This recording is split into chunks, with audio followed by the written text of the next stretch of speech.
설립 61주년 기념주일입니다.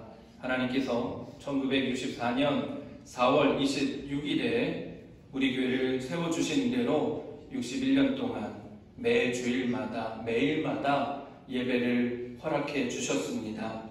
이 모든 영광을 하나님께 올려드립니다. 그리고 오늘은 새 역사가 이어지고 있는 역사의 끝자락이기도 합니다.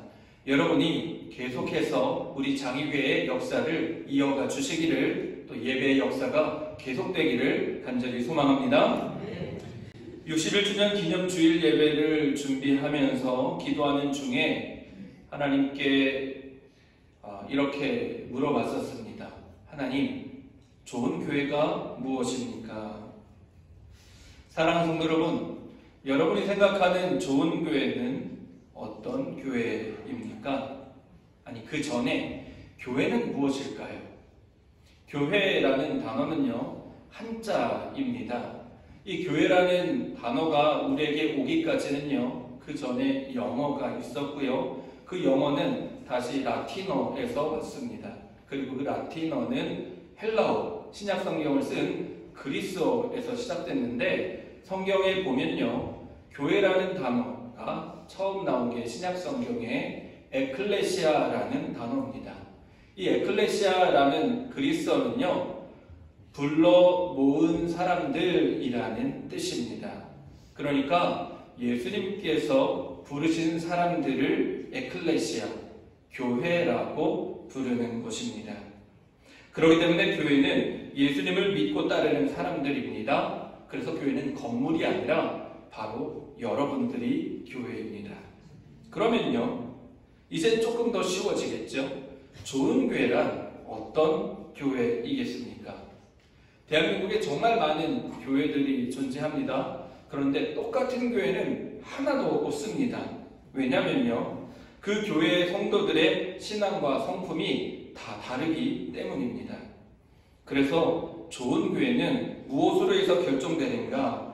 그 교회의 성도들의 신앙과 성품에 의해서 결정된다는 것입니다. 교회 건물이 아무리 크고 화려할지라도 500명, 1000명, 2000명이 모여서 예배를 드린다 할지라도 그 교회에 하나님을 향한 사랑과 이웃을 향한 사랑이 없으면 그 교회는 좋은 교회라 할 수 없습니다. 하지만 저 산골짜기 초가산간에 있는 교회라 할지라도 그 교회 성도님들이 마음과 정성을 다해서 하나님을 예배하고 고구마나 감자나 적은 쌀이라도 주위의 어려운 이웃들과 나누며 살아간다면 그 교회는 하나님 보시기에 좋은 교회라는 것입니다. 교회는 건물이 아니라 살아있는 사람들입니다. 사람이요, 어제까지는 건강했을지라도 오늘 갑자기 건강이 나빠질 수 있지 않습니까? 이처럼 교회도요, 어제까지는 좋은 교회지만 오늘 좋은 교회가 되지 못할 수도 있다는 것을 우리는 유념해야 합니다. 그래서 하나님께서 오늘 우리에게 주신 말씀은 요한계시록 3장 14절로 20절을 본문으로 해서 사랑이 뜨거운 교회라는 제목으로 은혜의 말씀을 함께 나누려고 합니다. 고대 그리스인들은요, 옛날에는 터키라고 불렀었는데요, 튀르키아 서쪽 지방을 소아시아라고 불렀습니다. 미크로아시아라고 하는데요, 미크로라는 말은 작은이라는 뜻이고 아시아라는 말은요, 고대 아카드어의 아수라는 단어에서 유래되었습니다. 이 아수라는 단어는요, 해가 뜨는 곳을 의미합니다. 그러니까 그리스인들이 봤을 때 동쪽의 작은 아시아, 해가 뜨는 곳이라고 불렀던 것이지요. 이 아시아, 소아시아에 그리고 7개의 교회 공동체가 세워졌습니다. 소아시아 7교회는요, 예수님께서 승천하신 후에 AD 50에서 60년경에 바울 사도가 그의 제자들과 함께 복음을 전하면서 세웠던 교회 공동체입니다. 그리고 약 30년이 지난 AD 95년경에 로마 황제 도미티아누스 황제가 기독교인들을 아주 맹렬하게 박해하면서 그때 같이 박해를 당했던 요한 사도가 반모섬에 유배를 가게 되고 그 밤모섬에서 기도하는 중에 환상을 보게 됩니다. 그리고 환상의 내용을 기록한 것이 바로 요한계시록입니다. 예수님은 요한사도에게 소아시아 7교회에 편지를 쓰게 하셨습니다. 에베소 교회, 서머나 교회, 버가모 교회, 두아디라 교회, 사대 교회, 빌라델비아 교회, 그리고 라오디게아 교회, 이렇게 7교회에 편지를 쓰게 하셨는데요. 교회마다 처한 상황과 성도들이 다 달랐기 때문에 편지의 내용도 다 제각각으로 달랐습니다. 사랑하는 성도 여러분, 만약에 예수님께서 여러분에게 편지를 쓰신다면 어떤 내용의 편지를 쓰셨을까요? 오늘 설립 61주년을 만나서 장의교회에 예수님께서 이렇게 편지를 보내셨다면 이 편지의 내용은 어떤 내용이겠습니까? 그리고 예수님께서는 왜 하필 다른 교회보다 라오디게아 교회에 편지를 썼을까요? 그리고 그 편지의 내용은 무슨 뜻이었겠습니까? 편지의 참뜻을 이해하기 위해서는 먼저 1세기 당시에 라오디게아라는 도시에 대해서 알아보아야 합니다. 이 라오디게아에 관한 설명은요, 오늘 기도해 주신 최우식 장로님, 또 이영수 권사님께서 쓰셨던 터키 천일의 체험 201쪽에도 매우 상세하게 기록되어 있습니다. 그 책의 내용을 잠깐 참고했었는데요. 라오디게아라는 도시는요, BC 250년경에 셀류코스라는 나라의 안티오쿠스 2세 왕이 자기 아내의 이름 라오디케의 이름을 따서 세운 도시입니다. 이 도시는 제우스라는 그리스 신을 수호신으로 삼았고요. 나중에 로마 제국에 속국되었을 때에는 황제를 숭배하는 도시이기도 했습니다. 무엇보다 라오디게아는요, 지진이 많이 일어나는 도시였습니다. 그래도 AD 60년경에 대지진이 일어나서 도시가 완전히 황폐화되었는데요. 놀랍게도 라오디게아는요, 부자 도시였습니다. 돈이 굉장히 많은 도시여서요, 로마 황제가 그 도시를 재건하는데 도움을 주겠다 했는데도 그 도움을 거절하고 자력으로 도시를 재건했던 그런 부유한 도시였습니다. 또 라오디게아는 교통의 여지였고 상업이 발달했습니다. 특히 검은 양털로 만든 옷감이 매우 유명했습니다. 사실 대부분의 양들은요, 하얀 털을 가지고 있기 때문에 검은 양털을 구하기가 굉장히 어려웠습니다. 근데 라오디게아 특산품 중에 하나가 바로 그 검은 양털로 만든 옷이었다는 것이지요. 또 부르기아 파우더라는 안약도 굉장히 유명했습니다. 그래서 이때 당시에 그 옛날에 라오디게아에 안과 의과대학이 있었다고 합니다. 그리고 데모스 페데스 필랄레데스라는 이름도 굉장히 길죠? 데모스 테네스 필랄레데스. 저도 설교를 준비해서 처음 알았는데요. 굉장히 유명한 안과 의사라고 합니다. 이런 안과 의사까지 라오디게아에 살고 있었다고 합니다. 그러니까 말 그대로요, 라오디게아는요, 부자 도시였습니다. 라오디게아 성도들은요, 자기 스스로가 부자라고 자랑까지 했습니다. 오늘 본문 17절을 그리스어 원어 성경으로 보면 이렇게 기록되어 있습니다. 나는 부자다. 풍족하여 부족한 것이 조금도 없다. 세상에 부자가 정말 많이 있죠. 그런데 내가 부자라고 떵떵거리면서 자랑하는 부자는 흔치 않습니다. 그런데 라오디게아 성도들은요, 나는 부자다. 풍족하여 부족한 것이 없다고 그렇게 자랑할 정도로 돈이 많았다는 것입니다. 예수님께서 바로 이런 교회에 편지를 쓰신 것입니다. 예수님은 그 편지의 머릿말에 이렇게 쓰셨습니다.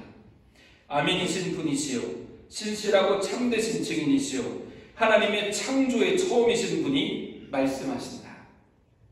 생각해 보십시오. 보통 편지를 쓰면요, 사랑하는 김정민에게, 사랑하는 오세빈에게 이렇게 사랑하는 표현, 그리고 인사말로 시작을 하는데 예수님께서는 편지를 쓰시는데 그 첫머리에 당신을 소개하고 계신 것입니다. 아멘이신 분이시요 신실하고 참되신 증인이시요 하나님의 창조의 처음이신 분이 말씀하신다 라고 설명하고 있습니다. 여기서 아멘이라는 말은요, 우리가 설교를 듣거나 찬양을 부를 때 하는 그런 아멘이라는 의미와는 조금 다릅니다.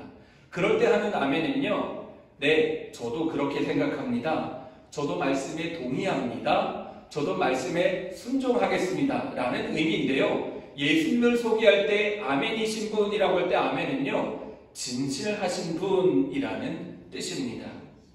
예수님은 모든 말과 행동에 있어서 진실하십니다.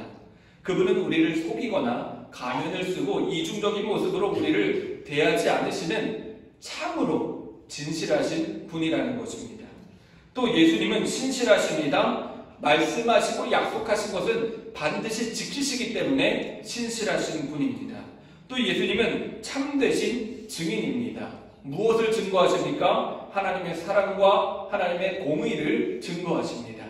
십자가에서 달려 죽으심으로 하나님의 죄에 대해서는 아주 냉철하게 심판하시는 공의로우신 하나님이심을 증거하시고, 또 하나님은 우리를 너무나 사랑하시기 때문에 죄의 모든 형벌에서 우리를 구원해 주시기 위해서 예수님을 십자가에 달려 죽게 하심으로 사랑을 나타내셨습니다. 그래서 예수님은 십자가에서 하나님의 사랑과 공의를 나타내셨기에 참된 증인이라고 소개하십니다. 또 증인이라는 말에는요, 순교자라는 단어도 포함되어 있습니다. 예수님은 십자가에 달려 순교하셨습니다. 그렇기 때문에 예수님은 참된 순교자도 되십니다. 또 마지막으로 예수님은 하나님과 함께 천지를 창조하신 창조주 하나님 되십니다. 그래서 예수님은 우리에게 있어서 그 무엇보다 아멘이시고 신실하시고 참되시고 하나님의 창조의 처음이신 분이라는 것입니다. 그런데요, 예수님께서 라오디게아 성도들에게 왜 이렇게 편지를 하시면서 당신을 소개하셨겠습니까? 라오디게아 성도들이 예수님을 몰라서였을까요? 그렇지 않습니다. 라오디게아 성도들은 예수님이 어떤 분이신지 잘 알았습니다. 그럼에도 불구하고 예수님은 꼭 당신이 어떤 분이신지 소개하셔야 했던 것입니다. 예전에는 라오디게아 성도들이 예수님을 어떻게 알고 어떻게 예수님을 믿었는지는 모르지만 지금 예수님이 보시기에는 라오디게아 성도들은 예수님을 너무나 가볍게 여기고 있었다는 것이지요. 자기가 편한 대로, 자기 기분이 내키는 대로 예수님을 믿다가 안 믿다가, 자기가 좀 오늘 기분이 좋으면 예수님께 예배를 드리고, 오늘 좀 스케줄이 있고 바쁘고 사업이 있고 그러면 예수님께 예배 드리는 것을 가볍게 여기고 자기 마음대로 예수님을 대하였다는 것입니다. 그래서 편지의 시작에 예수님께서 나는 너희들이 그렇게 너희들 마음대로 쥐락펴락 해도 되는 그런 존재가 아니다 라고 말씀해 주신 것입니다. 그래서 편지의 시작부터 내용이 범상치 않다는 것을 우리는 알 수 있습니다. 그리고 본격적으로 예수님은 라오디게아 성도들에게 말씀하십니다. 오늘 15절 전반절입니다. 나는 내 행위를 안다. 예수님은 전지전능하신 하나님이십니다. 그렇기 때문에 우리의 모든 사정을 다 아십니다. 믿으시기 바랍니다. 그런데요, 여기서 내 행위를 안다고 했을 때 이 안다라는 단어는요, 그리스어로 에이도라는 단어인데요, 이 에이도라는 말은 언제 사용하냐면요, 유심히 관찰하고 보고 또 보고 살펴본 다음에 그제서야 알게 되었다라는 의미입니다. 그러니까 예수님은요, 전지전능하신 능력으로 라오디게아 교회 성도들을 안다고 말씀하신 것이 아니라 그들이 어떻게 기도하는지, 어떤 마음으로 예배드리는지, 그들이 일상생활 가운데 어떻게 신앙생활을 하는지 예수님이 그냥 잠깐 보신 것이 아니라 오랫동안 유심히 살펴보셨다는 거예요. 그리고 나서 내가 너의 행위를 안다라고 말씀하고 계신 것입니다. 사랑하는 성도 여러분, 예수님은 우리의 모든 것을 알고 계십니다. 우리의 마음을 꿰뚫어 보고 계십니다. 우리의 말과 행동을 다 지켜보고 계시다는 것입니다. 잠언 16장 2절입니다. 사람의 행위는 자기 눈에는 모두 깨끗하게 보이나 주님께서는 속마음을 꿰뚫어 보신다. 사무엘상 16장 7절 말씀입니다. 나는 사람이 판단하는 것처럼 그렇게 판단하지는 않는다. 사람은 겉모습만을 따라 판단하지만 나 주는 중심을 본다 하셨습니다. 그렇기 때문에 우리는 우리의 마음 있는 그대로 예수님께 나아가야 합니다. 예수님의 말씀에 순종해서 주님이 주시는 참 평안, 참 행복을 누려야 되는 것을 알지만 때로 우리의 마음이 연약하여서 하나님이 아닌 다른 것을 의지할 때가 있다는 것을 솔직하게 고백해야 합니다. 세상이 말하듯 부자가 되어야, 돈이 많아야 행복해진다고 생각을 하고 있는 것이 우리의 현실입니다. 그렇기 때문에 이런 마음을 솔직하게 하나님께 말씀드리며 기도함으로 나아가야 할 것입니다. 그러면 하나님께서 우리에게 무엇이 참 평안인지, 무엇이 참 행복인지 깨닫게 해주시고 경험케 해주실 것입니다. 이것을 믿으시기 바랍니다. 그 다음으로 예수님께서 하시는 말씀입니다. 15절 후반절 16절입니다. 나는 내 행위를 안다. 너는 차지도 않고 뜨겁지도 않다. 내가 차든지 뜨겁든지 하면 좋겠다. 내가 이렇게 미지근하여 뜨겁지도 않고 차지도 않으니 나는 너를 내 입에서 뱉어 버리겠다. 이 말씀이 어떤 의미인지 이해하기 위해서는 라오디게아 인근 도시의 물과 관련된 문화를 이해할 필요가 있습니다. 그냥 단지 예수님이 입에서 뱉어버리시겠구나라는 그런 의미가 아니라 이 안에는 다른 의미가 담겨 있다는 것입니다. 라오디게아 근처에는요, 히에라폴리스와 골로세라는 도시가 있었습니다. 히에라폴리스는요, 그림처럼 온천이 유명한 지역이었습니다. 이 온천은 특히 약효가 탁월한 곳으로 유명해서요, 저 온천물에 몸을 퍽 담그면 몸에 피로가 풀릴 뿐만 아니라 피부병도 낫고 온갖 병이 낫는다고 소문이 자자 있습니다. 또 골로새는요, 산에서 내려오는 맑고 시원한 물이 유명했습니다. 저 골로새의 물을 한 잔만 딱 마시면 머리가 띵 할 정도로 청량함과 시원함을 느낄 수 있었다는 것이지요. 반면에 라오디게아에서 나오는 물은요, 흙먼지가 잔뜩 낀 깨끗하지 않은 그런 물이었습니다. 그래서 라오디게아 사람들은요, 막대한 돈을 들여서 저 히에라폴리스의 온천수와 골로새의 이 한천을 끌어다가 사용했다는 것입니다. 그런데요, 어떤 일이 벌어졌겠습니까? 라오디게아 사람들이 엄청난 돈을 들여서 물을 끌어다가 왔기 때문에 기대가 컸을 것입니다. 야, 내가 오늘 좀 온천 좀 하자고 히에라폴리스에서 끌어온 온천물을 사용하려고 했더니 히에라폴리스에서 이 라오디게아까지 오는데 물의 온도가 어떻게 되겠습니까?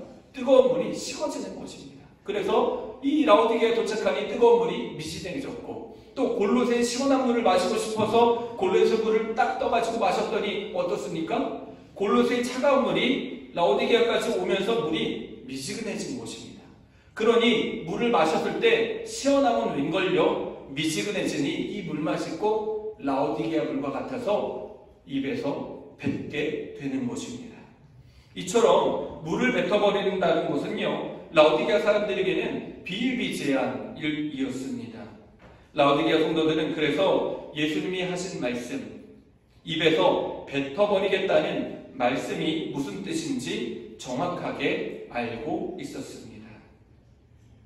그래서 예수님은 라오디게아 교인들이 차지도 않고 뜨겁지도 않다고 말씀하시는 것입니다. 무엇이 차지도 않고 뜨겁지도 않습니까? 그들이 예수님을 사랑하는 사랑과 예수님을 믿는 믿음이 차지도 않고 뜨겁지도 않고 미지근한 신앙이고 미지근한 사랑이라고 한다는 것입니다. 그래서 예수님은 차지도 않고 뜨겁지도 않으면 입에서 뱉어버리겠다고 말씀하셨습니다. 여기서 뱉다라는 단어는요, 그리스어로 에메오라는 단어인데 그냥 단순히 입에서 뱉어버린다라는 뜻이 아니라 극도로 싫어하다, 거부한다, 혐오한다, 이런 뜻을 가지고 있습니다. 그래서 지금 이 상태로 미지근한 신앙을 가지고 있는 것은 예수님께서 극도로 싫어하신다라는 의미를 가지고 있는 것입니다. 그러므로 사랑하는 성도 여러분, 우리는 이 말씀 앞에서 우리의 마음을 돌아보아야 할 것입니다. 우리의 신앙은, 우리의 사랑은 몇 도입니까? 라오디게아 교인들은 스스로 나는 부자라서 풍족하여 부족한 것이 없다고 자랑했지만 예수님이 보시기에는 오히려 그들은 영적으로 비참했고 가난했고 벌거벗은 상태였다는 것입니다. 그들의 믿음은 예수님이 보시기에 살아있는 믿음이 아니라 죽은 믿음이었다는 것입니다. 물질적으로 돈이 많아서 호화롭게 살고 있었을지는 모르겠지만 그들의 영적 상태가 어떤지 깨닫지 못했고 그래서 회개하지 못해서 지금 당장 지옥에 가도 이상하지 않은 상태였다는 것이지요. 그래서 예수님은 라오디게아 성도들에게 해결책을 제시해 주십니다. 18절 말씀입니다. 그러므로 나는 내게 권한다. 내가 부유하게 되려거든 불에 정련한 금을 내게서 사고 내 벌거벗은 수치를 가려서 드러내지 않으려거든 흰옷을 사서 입고 내 눈이 밝아지려거든 안약을 사서 눈에 발라라. 영적인 가난과 온전하지 못한 믿음에서 회복되기 위해서는 아니라고 이기적인 마음, 예수님을 이용하는 그 신앙은 내어버리고 깨끗한 믿음, 순수한 믿음을 구해야 한다는 것입니다. 현재의 마음의 상태를 깨닫고 정말 하나님께 간절히 회개기도해야 한다는 것입니다. 왜 예수님께서는 이렇게까지 쓴소리를 마다하지 않으셨을까요? 왜 예수님은 라오디게아 교인들에게 편지를 썼는데 그 편지의 내용이 이렇게 항상 책망만 가득했을까요? 그 이유는 19절에 기록된 바와 같이 라오디게아 성도들을 누구보다 사랑하셨기 때문입니다. 만약 예수님께서 라오디게아 교인들을 사랑하지 않으셨으면 아마 그냥 그대로 내버려 두셨을 것입니다. 사도 바울도 이에 대해서 이렇게 증거하고 있습니다. 로마서 1장 28절 말씀입니다. 사람들이 하나님을 인정하기를 싫어하므로 하나님께서는 사람들을 타락한 마음자리에 내버려 두셔서 해서는 안 되는 일들을 하도록 놓아두셨습니다. 구약시대 때는요, 하나님께서 이스라엘 백성들이 잘못하면은 벌하시고 책망하셨습니다. 심판하시고 회개하고 돌아오게 하셨습니다. 그런데 예수님이 오시고 나서부터는요, 하나님께서 어떻게 하셨느냐?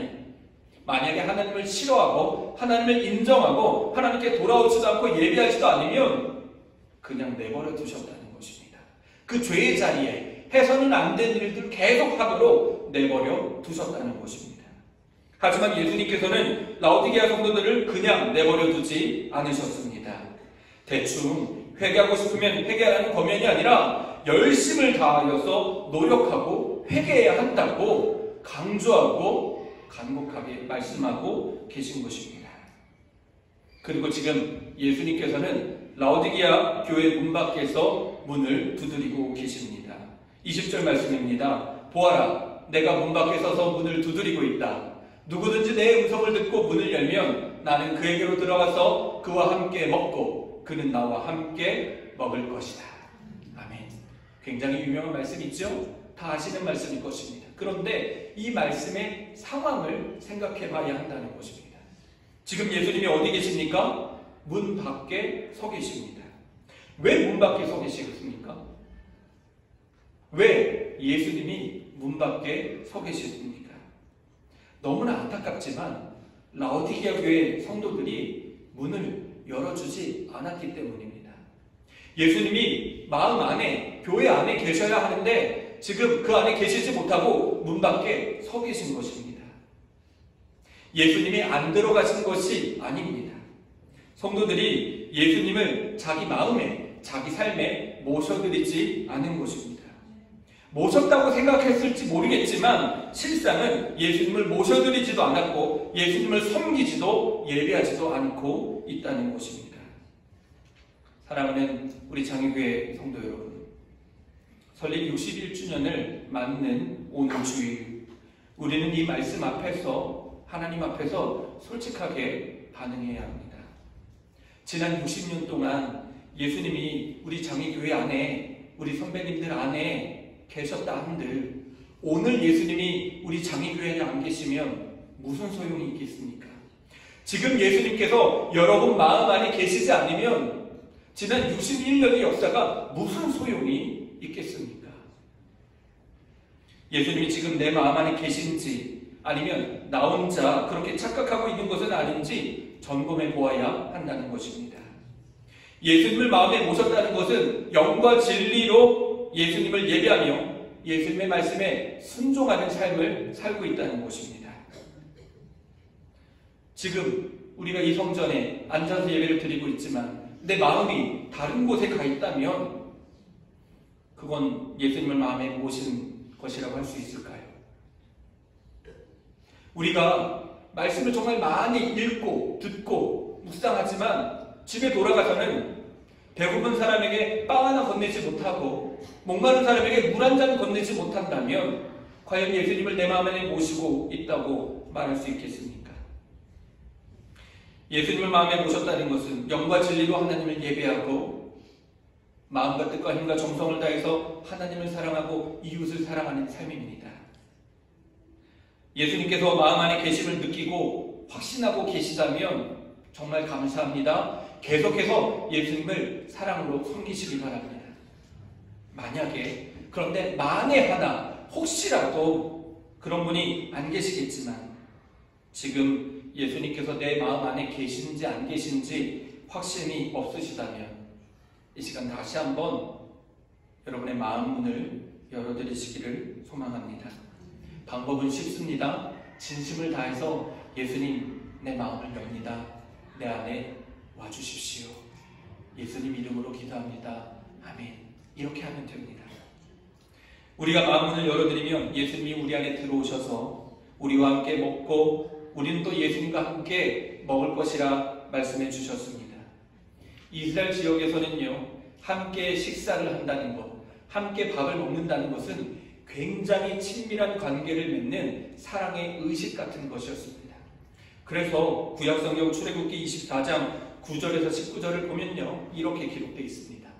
모세는 아론과 나답과 아비후와 이스라엘의 장로 70명과 함께 올라갔다. 거기에서 그들이 이스라엘의 하나님을 보니 그들이 하나님을 뵈며 먹고 마셨다. 하나님과 함께 밥을 먹었다는 것입니다. 얼마나 아름다운 장면입니까? 또 예수님의 제자들은 어떻습니까? 예수님의 제자들은 예수님이 십자가에 달려 돌아가시기 전날 밤에 예수님과 함께 마지막 만찬 식사를 나누셨고요. 또 부활하신 예수님께서는 제자들을 찾아가셔서 친히 제자들에게 식사를 준비해 주시고 제자들과 함께 밥을 드셨습니다. 예수님과 함께 식사를 한다는 것은 관계의 회복, 신앙의 회복, 친밀함의 회복을 말합니다. 함께 밥을 먹는 사이가 된다는 것은 무엇이 된다는 것입니까? 식구가 된다는 것입니다. 사랑하는 성도 여러분, 마음 문을 여시고 예수님의 식구가 되시기를 간절히 축복합니다. 말씀을 정리하겠습니다. 예수님은 라오디게아 교인들을 사랑하셔서 그들을 떠나지 않으시고 문 밖에 서서 문을 두드리고 계십니다. 이처럼 예수님은 오늘도 우리의 마음 문을 두드리고 계십니다. 지난주 말씀을 기억하십니까? 부활하신 예수님께서 두려움에 떨고 있는 제자들을 찾아가셨는데 제자들이 숨어있던 집은 사방이 벽으로 막혀있고 문도 잠겨있는 그런 집이었습니다. 그런데 예수님은 사방이 막혀있건 문이 잠겨있건 상관없이 그 안에 들어가셔서 제자들을 만나셨습니다. 이처럼 예수님은요, 누구의 허락도 필요 없는 분이시라는 것입니다. 그런데 지금 예수님께서 문 안에 들어가지 못하시고 문을 두드리고 계신 것입니다. 왜입니까? 우리가 자원하여 마음 문을 열어드리기를 기다리고 계신 것입니다. 간절히 바라기는 마음 문을 열어주시기를, 그래서 예수님이 우리 마음 가운데 함께 거하시며 우리의 식구가 되어주시기를 소망합니다. 그래요, 세상이 주는 즐거움이 아닌 예수님이 주시는 참 평안을 누리시기를 소망합니다. 무엇보다도 이번 2025년 여름은 무더위로 뜨거운 것이 아니라 예수님을 마음에 모심으로 예수님의 사랑으로 뜨거워지는 우리 장애교회 성도님들이 되시기를, 사랑으로 뜨거워지는 교회가 되기를 주님 이름으로 간절히 축복하고 축원합니다. 기도하겠습니다. 좋으신 하나님 아버지, 우리 마음 문을 두드리시며 우리가 마음 문을 열고 주님을 모시기를 기다려주신 주여 감사합니다. 61주년을 맞아 예수님을 우리 마음에 다시 모시고 우리가 주님의 사랑으로 뜨거워지기를 원하오니 주여 우리의 사랑을 받아주시고 우리 교회가 예수님을 향한 사랑, 이웃을 향한 사랑으로 더욱 뜨거워지게 하여 주옵소서. 특별히 장애교회에서 자라나고 있는 우리 귀한 아이들에게 뜨거운 사랑을 흘려보내는 우리 귀한 성도님들을 되게 하여 주시옵소서. 감사드리며 예수님의 이름으로 기도합니다. 아멘.